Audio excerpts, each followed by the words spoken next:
بسم الله الرحمن الرحیم. خۆشەویستان، سەلام و ڕەحمەتی خوای پەروەردگار بڕژێ بەسەر هەموو لایەکماندا.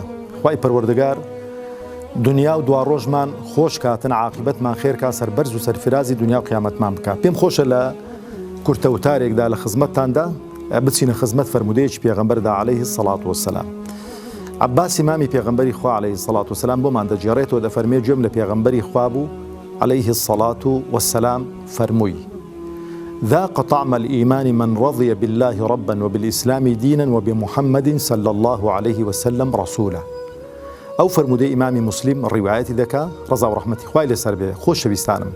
أو فرمودي پیغمبري خواه عليه الصلاة والسلام بختوري إنسان لسيشتان دا دخاطرو كهر سيچي ببي يكتر نابيتن واتا أو سي خالة لهر كسيك دابيتن بەختەوەر دەبێ لە ژیانی دنیا و لە ژیانی دوا ڕۆژدا. جارە دەفەرمێ ذاق طعم الإيمان.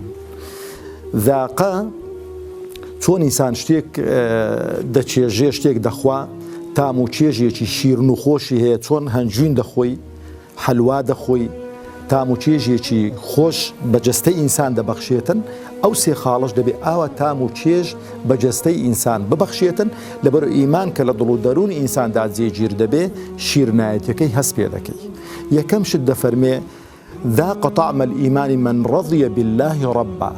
من رضي بالله ربا، ئەوەی کە ڕازی بێ بەخوایەتی خوا، ئیکتیفا بەخوایەتی خوا بکە، وەخوای پەروەردگار لە هەموو ژیانی ئینساندا ئینسان پشتی پێ بەستیتن، تەوەکولی لەسەر بی، خۆشی بێتن، ئیعتیمادی لەسەر خوا بێتن، وەخوای پەروەردگار بە پەروەردگاری خۆی، بە بەدیهێنەری خۆی، بە ڕازیقی خۆی بزانێتن، وەخوای پەروەردگاری خۆش بوێتن، وبالئیسلامی دینن، و بە بەرنامەی ئیسلام ڕازی بێ، بە مەنهەجی ئیسلام ڕازی بێ، بە دوای غەیری ئیسلام نەکەوێتن، غەیری ئیسلام بە بەرنامەی ژیان نەزانێتن، ئیکتیفا بە بەرنامەی ئیسلام بکاتن، هەموو بەرنامەکانی دیکەوەلانێتن. وبمحمد صلى الله عليه وسلم رسولا، و بە پێشەوایەتی پێغەمبەر ڕازی بێ، و پێغەمبەری وەکو پێغەمبەر ڕازی بێ، و وەکو قائید و قودوە ڕازی بێ، و بە دوای ڕێبازی پێغەمبەر بکەوێ عەلەیهی السەڵات وەسسەلام، بەختەوەر دەبێ، ئەهلی ئیمان دەبێ لە دنیا و لە قیامەتدا. والسلام عليكم ورحمة الله وبركاته.